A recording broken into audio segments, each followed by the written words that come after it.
Namaskaram, Deepak.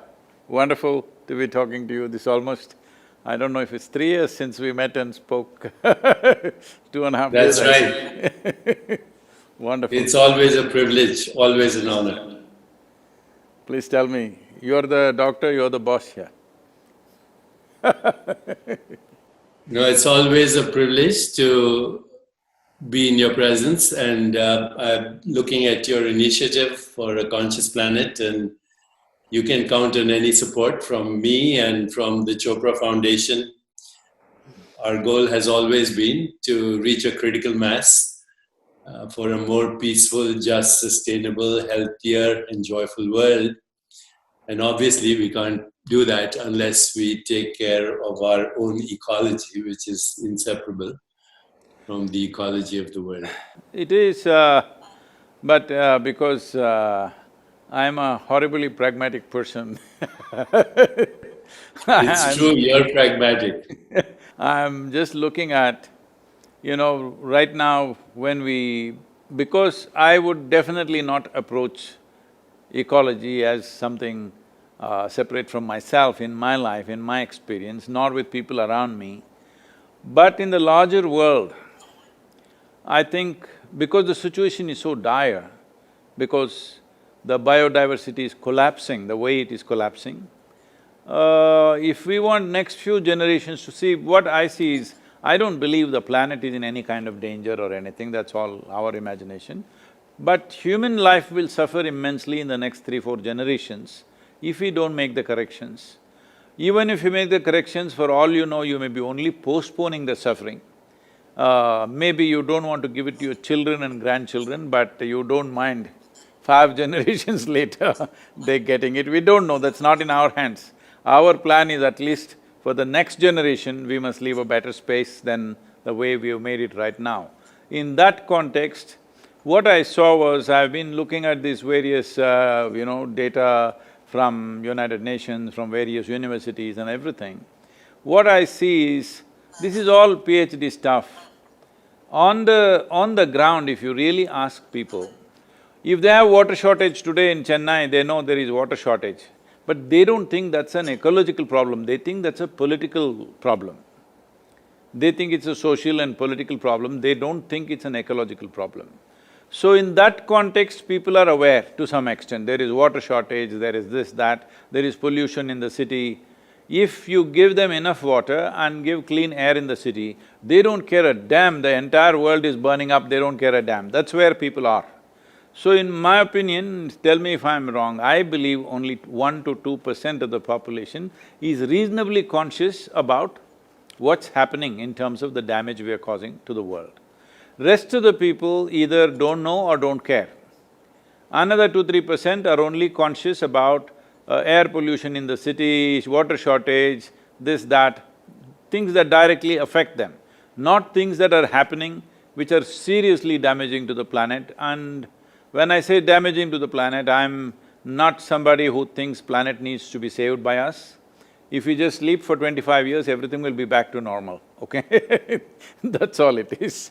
So, not in that context, but as a fundamental responsibility to at least leave everything as it was given to us when we were born, how it was, at least to that level of ecological cleanliness, we must bring that much biodiversity we must put back, because particularly the maximum damage has happened in the last 50 years in terms of loss of biodiversity. 70% of the vertebrate population is gone in last 50 years, which is crazy. And 1 in 5 of the species which are on the planet right now are under some kind of threat. So with all this happening, I thought taking the world in segments of latitudes like equatorial climate, tropical climate, subtropical and temperate like this, all the nations which are in that band of latitude, at least 60% of the population should know what are the 5 things that must happen in our country. What are the 2 to 3 things that should never happen in our country? I'm saying everybody who's walking on the street should be conscious of it. Only when that happens, because nearly 90% of the nations are in some way democratic in their own style of democracy, they're in some way democratic. Democratic process means today about 5.26 billion people have franchise, that means they can elect their governments. Among these 5.26, my aim is at least 3 billion people. If you can make them conscious, what are the 5 things that must happen in their nation? If they see anywhere on the street, they must know this is not happening. What are the things that should never happen in their country? They must know this. That means it'll become an election issue. So I am looking at all the top 3 political parties in all the nations in the world. We want to approach them and make sure… See, they will not make ecology the number 1 agenda in their manifestos. In their election manifesto, at least number 2 item must be ecological concern. So only when this happens, budgets will get invested, government machinery will be behind it.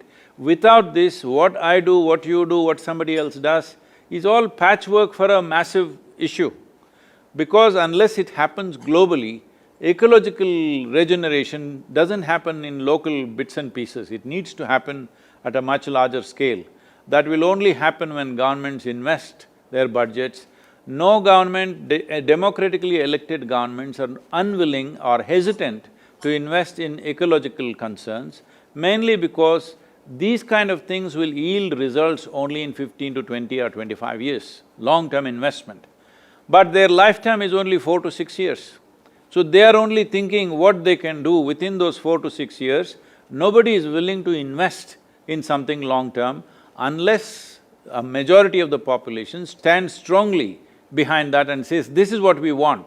If that comes from the people only, it will become part of the policy. Once it is policy, there will be budgets and there will be government machinery. That is when real things happen. Otherwise, organizations and foundations can do as much as they want, but I'm not saying it's useless, it is very, very nominal, it's not really phenomenal.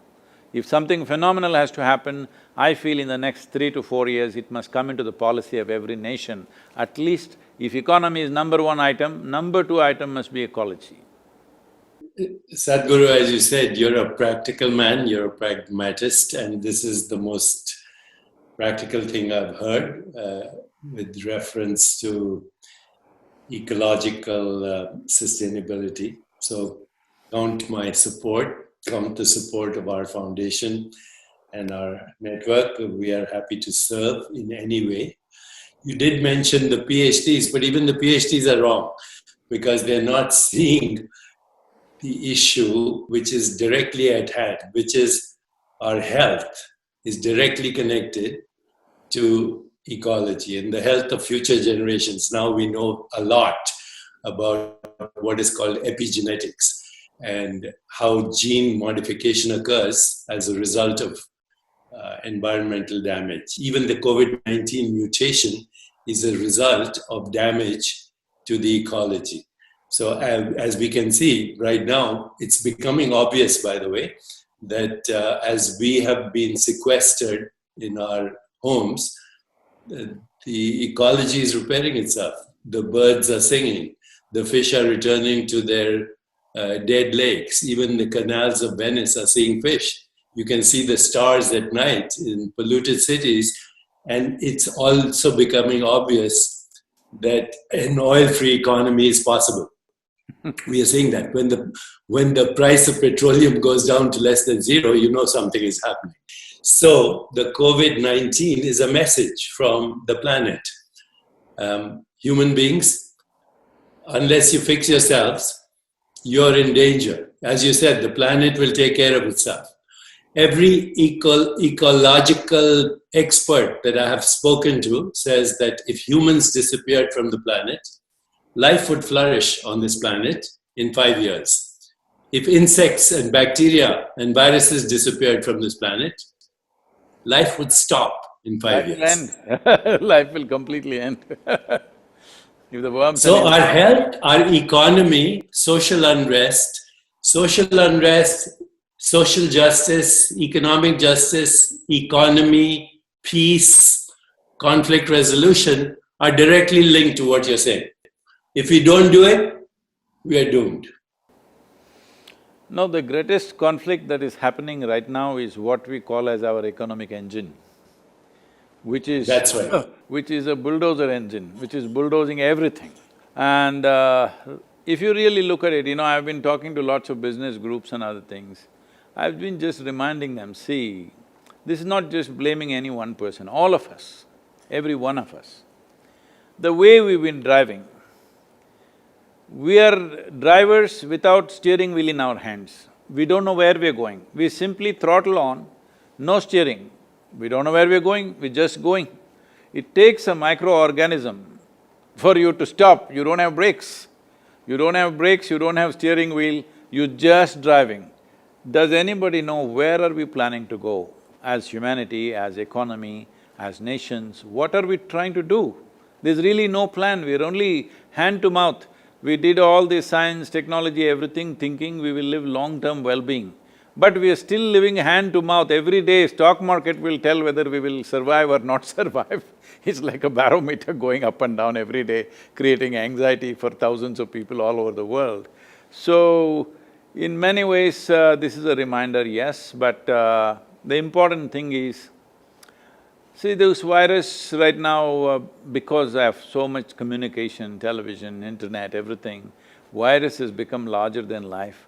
Otherwise, many times this could have happened in the past and nobody even noticed. It happened, some people got fever, some people died, some people went on, and life went on this planet, it could have happened 1,000 times. But now because of communication, we are seeing an enlarged version of the virus which is coming like a wrecking ball towards us with thorns in it. So, it is looking like hugely magnified.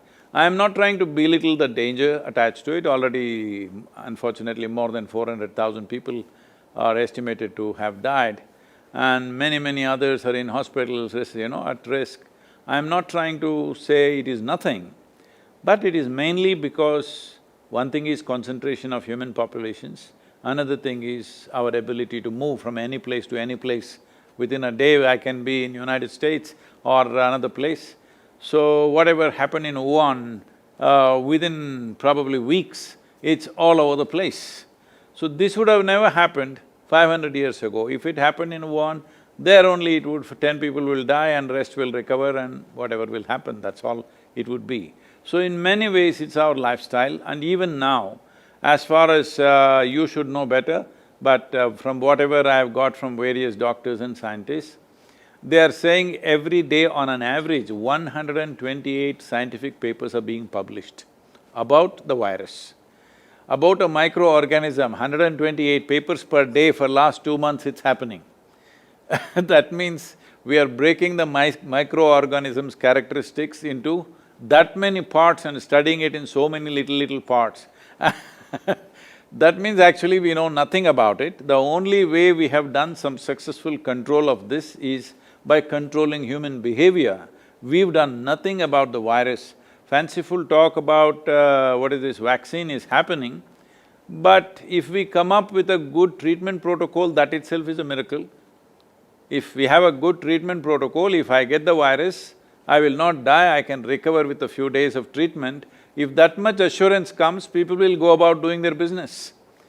Right now, we are talking about how to completely eliminate the virus, do this, do that. I don't think so, we should eliminate the virus because what benefits it has within itself, we're yet to realize. We're only seeing that it's uprooting some lives. Yes, it is tragic for those who have lost their loved ones and those who have lost their lives, it's not a joke. But we don't know what it is hiding within its process, because as you know, and almost every other medical personnel, and today because of internet almost everybody knows, a large part of us is virus, bacteria, microorganisms, a large part of us. There is more of them than us. Compared to the cells which have multiplied from our parentage and the number of viruses and bacteria and microorganisms we have is much more. So, they are living with us, they are us in many ways. You cannot say there is something that is me and there is something that is microorganism, it's all mixed up. So without them we cannot exist, but without us they can exist. So, what great things they will do for us, we don't know. There is some research telling us that 100 million years ago, this whole human placenta came mainly because of a virus infection.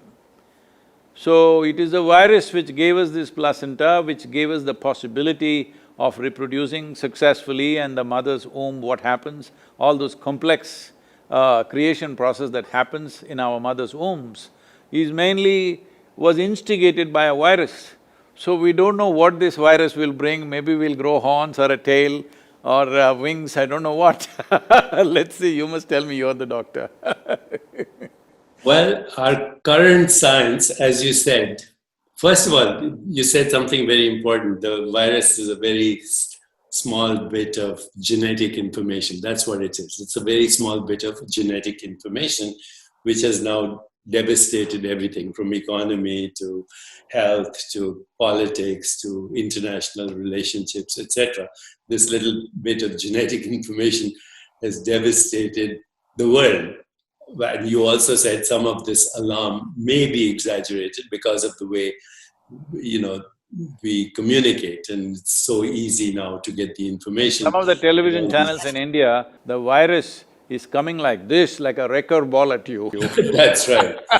That's right. But here's the advantage of this. Just because we can communicate, and we're doing so right now, we actually, through technology, are rewiring the global brain, the planetary brain, through technology.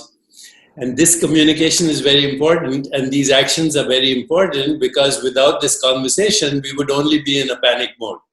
But with this conversation, we are seeing possible solutions, and you're offering a very practical solution. Here's the important thing to remember when we go for practical solutions is, even as we take the practical solutions, we have to see the direct connection between the genetic information in our body, and again, you used another word, maximum diversity of genetic information. The genetic information in our body, 99% is actually bacterial and microorganisms. 99%, maybe 95%. You're making me feel like a virus, huh? Well, we are, you, Sadhguru, you and I are the awakening of bacterial and virus consciousness. One day, the viruses and bacteria said, let's use this organism, Homo sapiens, as our host, and then we can survive. So we are actually the host for the genetic diversity of the planet. We are the host. If we ruin it, we ruin ourselves, because we depend on this genetic entanglement of genetic information. All life on this planet, not just human life, plant life, animal life, all life. You said in the mother's womb, we were shaped by these microorganisms, but actually as we journeyed out into the world, we absorbed everything. In fact, these days when people do smart obstetricians, when they do cesarean section, they actually take all the secretions of the mother and they put them on the baby's body. They put them in the mouth, in the nose, so that the baby can inhale these microorganisms, can smell it, can swallow it, and be covered by it, because our lungs and our intestine, our entire body depends on them. So is that being done as a standard practice? Say that? Is that being done as a standard medical practice? Among the smart obstetricians, yes. Oh. Right now, they are recognizing that in urban cities, 30% of the microbiome has disappeared. Mm-hmm. So if somebody lives in New York City or Chicago or Delhi, for that matter, 30% of their microbial genetic information has disappeared. And it is disappearing, and this is directly linked to chronic diseases like diabetes, heart disease, hypertension, strokes, indirectly to cancer, autoimmune illness, and propensity to premature aging, and all kinds of human problems. 90% of chronic illness is dysbiosis, which means dysfunctional biodiversity of genetic information in our body. And the people who are getting sick, by the way, the people who are even now, young people who are getting sick, they have what are called acute inflammatory storms in the body. So inflammation goes out of control in the body because they are panicking. they're panicking, they're stressed, they're agitated, they're worried about money, they're worried about their jobs. The death and morbidity, and we have published on this, I'm happy to send you papers, the mortality and morbidity of this virus is directly linked to stress, panic, sympathetic overdrive, and agitated minds. And that's why we need more than just a simple, simplistic vaccine solution, because if we have a vaccine, a year from now there'll be another mutation. The vaccine doesn't do anything. It doesn't look at the problem. Very clearly demonstrated in India that of all the cases we have, over 60% of the cases and over 80% of the deaths are only in 5 cities. There you are. In the villages where we are here, not a single case in all these villages around us. But only in Chennai, Mumbai, Ahmedabad, Delhi and one more city, what? Lucknow? Bangalore? Bangalore not much. Bangalore they've controlled well because of door-to-door management.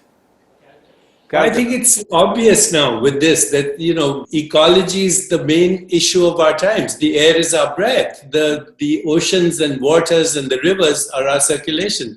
The earth is recycling as our body. Even the atoms in our body were forged in the crucible of stars. So, you have a personal body, you have an extended body, they're both yours. The planet is your body. It's recycling as the ecology and the genetic information and the micro diversity of these organisms, and we're not looking at that. We're looking only at vaccine. There is something little more basic than this genetic information. Even pre that is the elemental stuff in the world. So the entire yogic system, the basis of yogic system is called Bhuta Shuddhi.